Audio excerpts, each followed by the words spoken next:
Hey guys, welcome back. We are creating art in a different way. We're still creating art together, but we're doing it now online.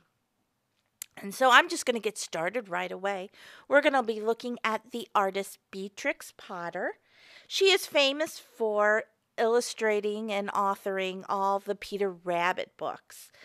But one thing that she really enjoyed is getting out into nature, looking at different small animals, insects, using just pencil and sketching things out. She also used watercolor as well, but she didn't use a lot of different art materials. And so, just so that you're a little bit familiar with her, and if you want to, we have a video, the Peter Rabbit video. If you want to kind of watch that, you can. But we are going to be looking at pond life. And so the first project we're going to be working on are using just basic materials. You can use a sketchbook like this. This is just a small lined sketchbook. It works great. Or maybe you have some paper, cut it in half, make it the size of your hand. You don't have to work large, work small. And then basic materials. You don't have to have fancy materials. You can use crayons. These are crayons from when my children were in kindergarten, and they're the really big crayons, but they work great. Or if you have the small box of crayons sitting around, go ahead and grab those. Remember, even broken crayons still work. If you have any type of glues or colored pencil, you can use those for our projects. Just basic materials. I found some old watercolors that will work great as well. So again, you don't have to have fancy materials for creating. If you just have a pencil, just use a pencil or a pen. Remember, Beatrix Potter just used basic materials as well.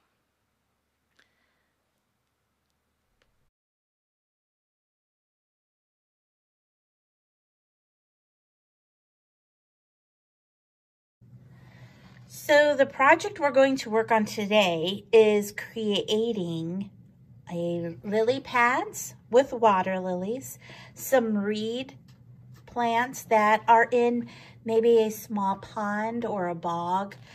We had talked about seeing a small pond over near Millbury. There is a small pond that a lot of you guys have passed when you are being on the school bus or kind of traveling around. You'll see these water lilies in those ponds.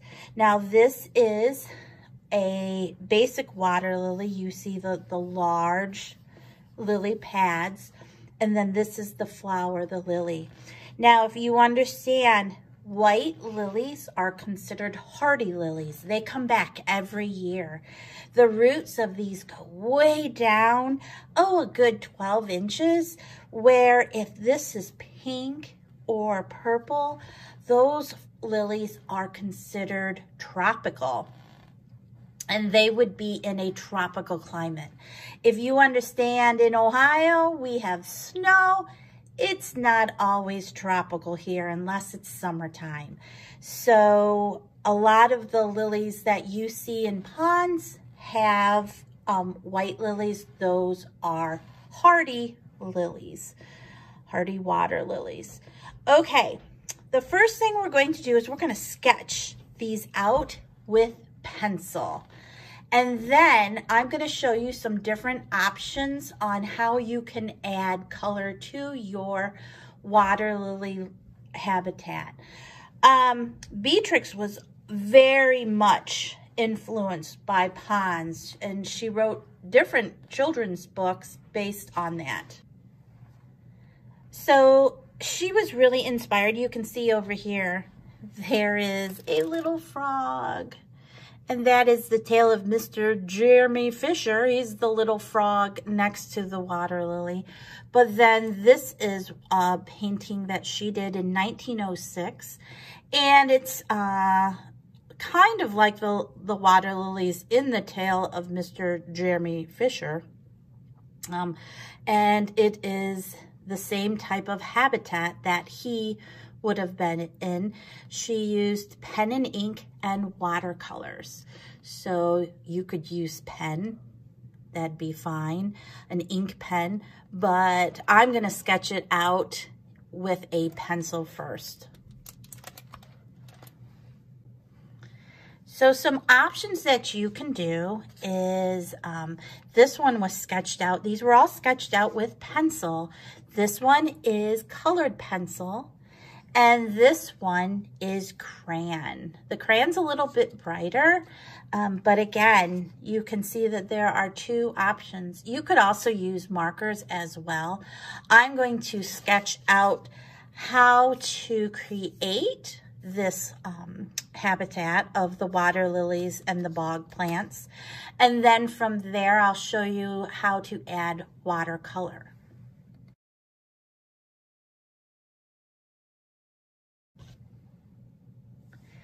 The first thing that we need to add, and I always say we need to add, is just kind of where maybe the water and the sky meet. Now in her painting, the water goes fairly far back, but we're just gonna give just us a very light line. Don't draw it super, super hard. And then now we're gonna add those large water lilies. They look like Pac-Mans that are crushed. And then they have those little veins. Remember, the veins are what brings the nutrients to the plants. You can have some overlapping water lilies and then larger ones. And you can have the little kind of the cutouts right there, or maybe yours haven't had those little notches yet formed. Again, I'm overlapping a lot of my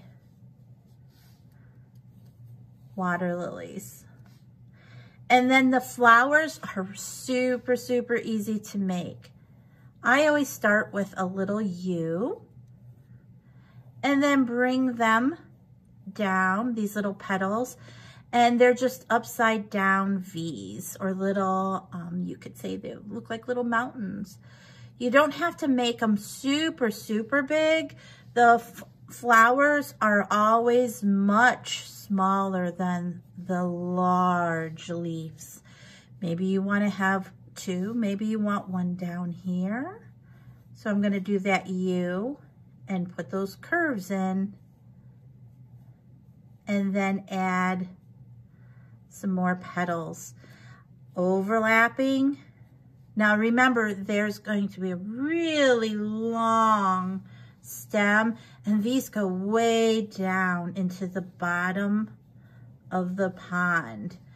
The root systems are way down.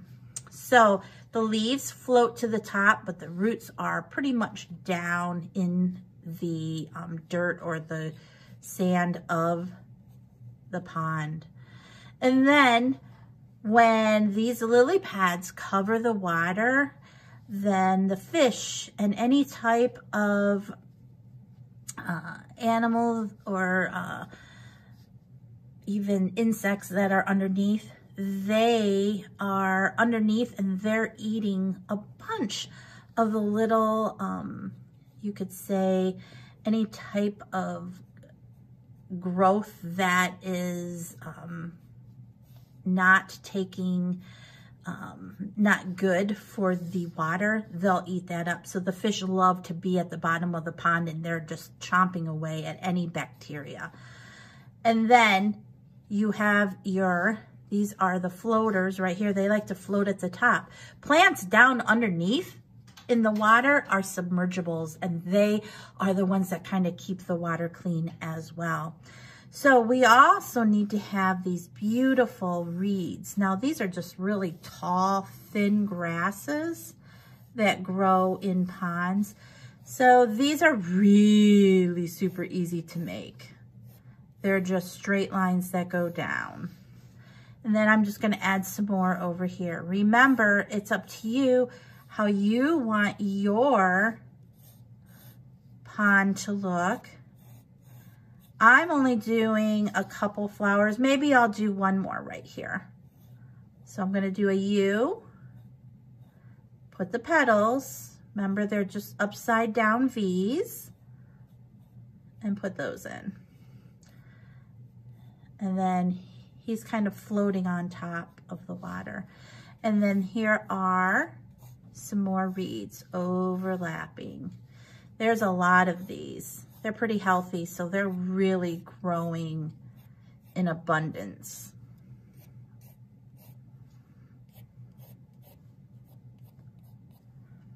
So I'm gonna add just a couple more of the veins. And then it's time to add color to our water lilies.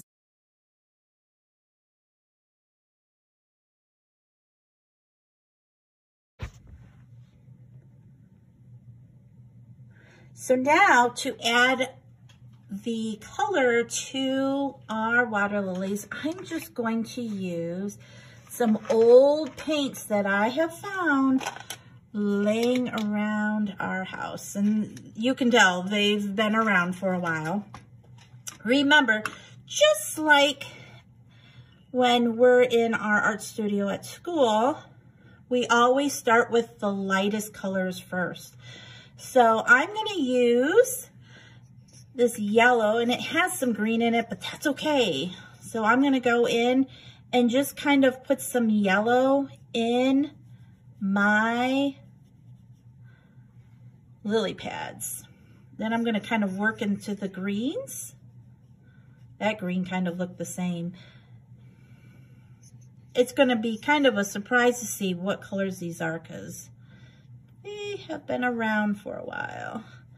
All right, so I'm gonna add some green now, and I'm just gonna keep on working in there. If you get out of your lines, remember it's okay.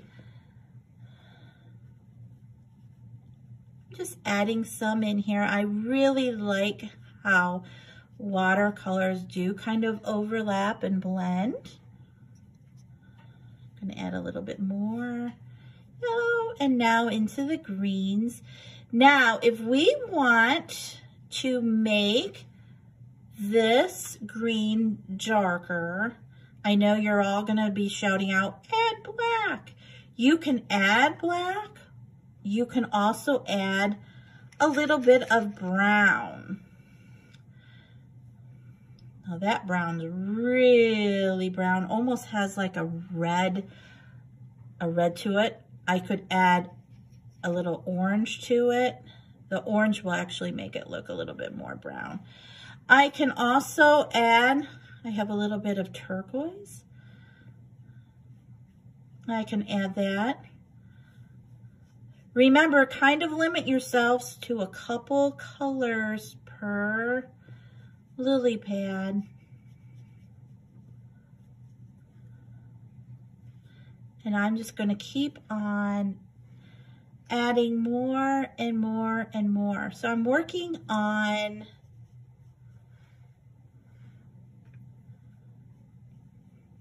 the lily pads first. Adding some of that turquoise. That's a really bright turquoise. But remember, if I want it darker, I can use brown, or this orange is going to really make it look cool. Sometimes you think, oh, the weirdest colors mixed together, but that's kind of how the color wheel works. When we start mixing colors that are opposite, that's when we get those browns. If we use the colors that are next to each other, those analogous colors, those really stand out sharp as well. It's very pleasing when you see the colors that are next to each other. And you can see I'm just kind of tapping them in. It doesn't have to be really heavily painted either. Watercolors are more translucent. You can kind of see through them. They're not opaque. Remember, we always kind of talk about those science terms. You've heard me say that a lot. Make sure it's opaque. You don't have to have watercolors opaque. And I'm just going around. And if I want my edges to be darker like she did, I'm just going to work around the edges. So make sure that you get all of your lily pads filled in. All your lily pads filled in.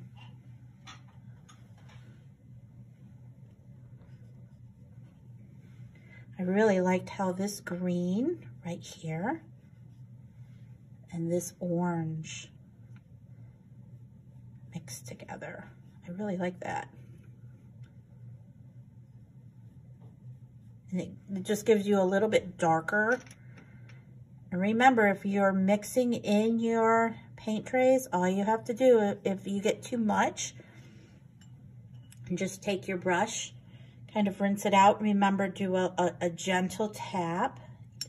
You're not playing the drums, so you don't have to splash, because that splashes all over everything. Just tap once, and then go in and fill in your water lilies. I'm going to make them just a little bit darker over on this one.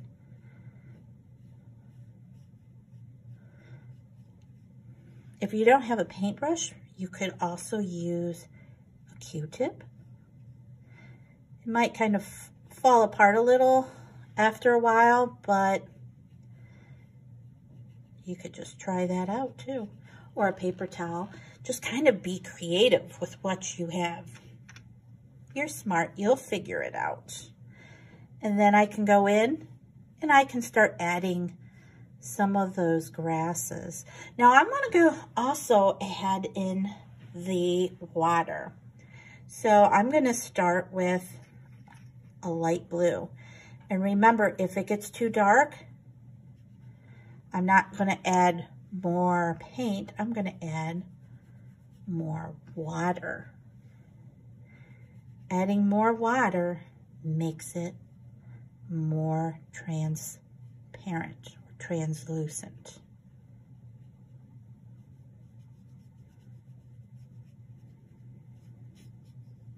Just keep on adding what you want. Maybe you don't want to have a blue water. Maybe you want your water to have a little bit more purple in it. And if you really like doing this, you can make a second one and kind of create more color choices with what you have. I want it to be a little lighter over here, so I'm going to add some more water. And then add just a little bit. You can do a dry brush where you don't have a lot of water on your paintbrush either. I'm just going to kind of work a little bit farther back. Now, we've always saw, why is there white in these paints? That's always been a question. Why would they put white watercolors? Well, it actually works and it tones down some of your colors. So if you want to do that, go ahead and do that as well. You can get the same bright look using crayons too. So again, Just keep on adding your color. Now for my water lilies, since they're white, because they're hardy, I'm just going to add a little bit yellow to the centers. Just a little bit. And then I'm going to start adding more. Keep your paintbrush on the tip. Don't lay your paintbrush down. If you lay your paintbrush down like this, you're going to get much wider brush strokes. You don't want that. You want thinner.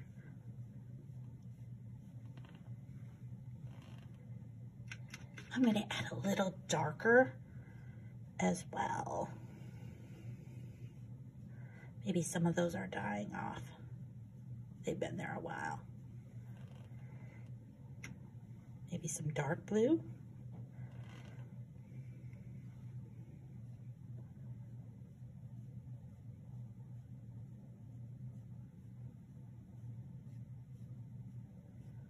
And oops, I got some on my water lily, but that's okay. And then I'm just gonna go in, maybe make it a little bit darker here. And then I'm gonna let this dry, and then I'm gonna take a pen or a Sharpie or even a pencil and retrace over it so it really stands out. Because I want it to really stand out some. Maybe I'm gonna put some color way up in here. Maybe that's gonna be my sky.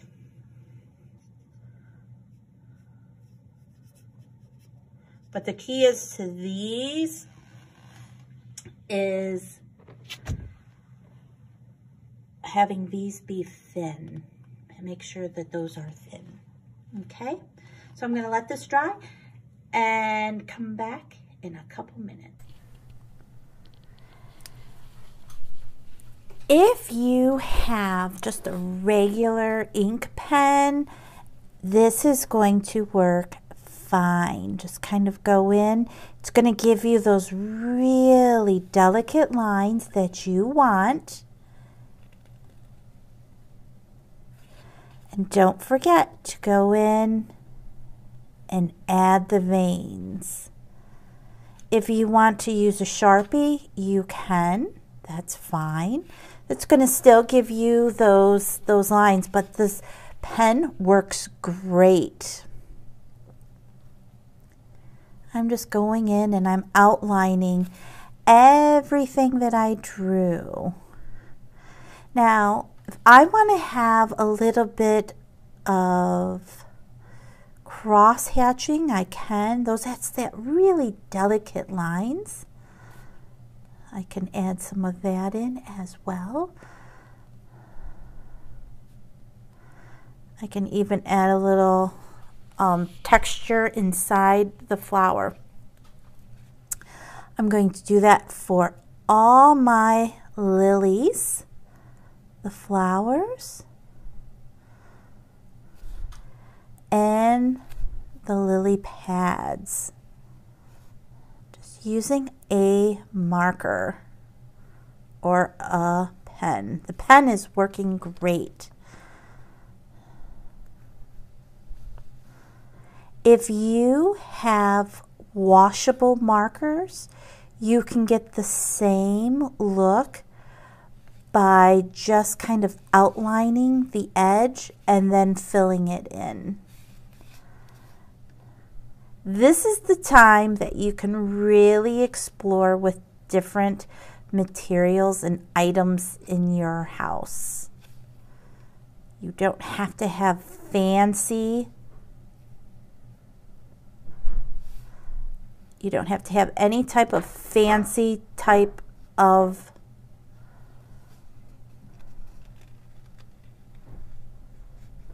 materials. And I'm just going right in and adding them. So just keep on working on your project. Okay, so once you have pretty much everything outlined, you can go in and just kind of add just a little bit more, making sure that you follow where your watercolor brush strokes are. Even down here in the water, I'm just going to kind of outline some of those different zones where the watercolor stopped and started.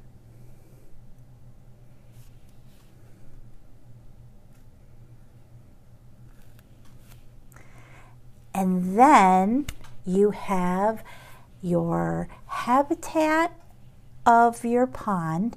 You have your large water lily leaves. You have the flowers and you have some reeds in the back. But you also have your colors. You have overlapping. You have some shading. And you have the contour line. So you're really getting a lot of different design elements in your beautiful drawings or paintings. This one again is colored pencil, and this one is crayon. If you have washable crayons, which I have, you can actually just paint some water right on those crayons and they'll blend out to look more like the water colors, the paints. So really kind of explore and see what you have and have fun creating. Again, 3 different ways, or you could just do pencil and paper. Okay, have fun creating.